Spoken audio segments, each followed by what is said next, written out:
Exodus 20, the Ten Commandments, God's blueprint for a life that truly lives. More than 3,000 years ago, on a mountain wrapped in fire and thunder, God did something extraordinary. He did not speak in whispers or riddles. He spoke in absolutes, 10 words, 10 commands, 10 pillars that would carry the weight of all human civilization. These were not suggestions. They were not guidelines for the faint of heart or the spiritually curious. They were God's own voice, direct, uncompromising, and deeply loving, carving out a path for a people who had just walked out of slavery and needed to learn how to be free. But here is what most people miss. The 10 Commandments are not a cage. They are a key. Every one of these laws, read carefully, read spiritually, read through the lens of God's love for you, is a doorway to a life of freedom, meaning, and unshakable peace. Let these ancient words breathe new life into your modern story. Your relationship with God, Commandment 1, no other gods you shall have, no other gods before me. This is the foundation. Before anything else is addressed, before ethics, family, justice, or worship, God establishes his singular claim on your heart.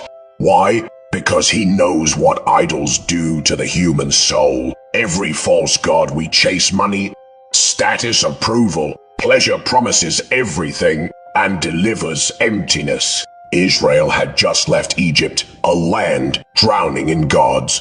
God was making it clear. I am not one option among many.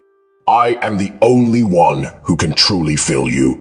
The moment we place anything else at the throne of our hearts, we begin a slow, quiet unraveling. Life application. Ask yourself honestly, what do you run to when you are afraid? What do you think about most? That is your God.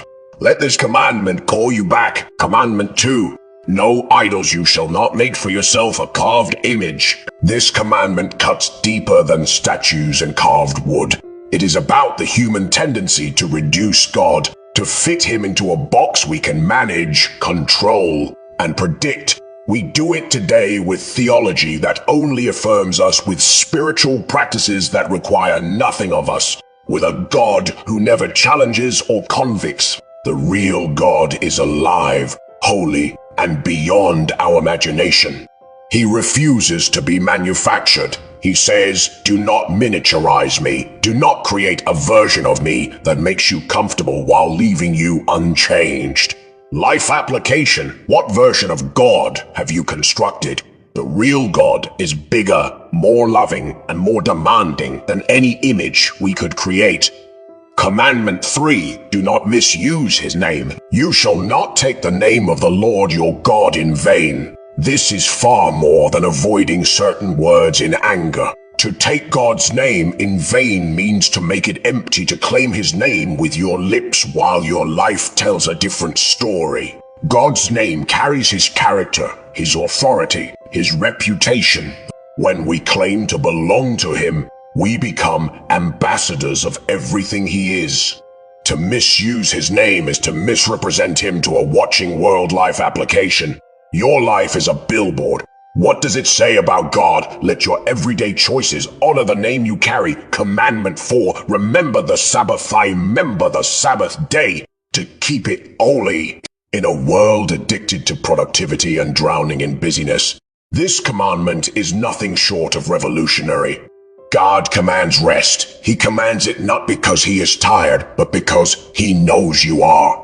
He built rest into the fabric of creation, and he is telling you, you were not made to run endlessly. The Sabbath is an act of trust. When you stop working and rest, you are declaring, God is in control, not me. My worth is not in what I produce. My identity is not what I accomplish.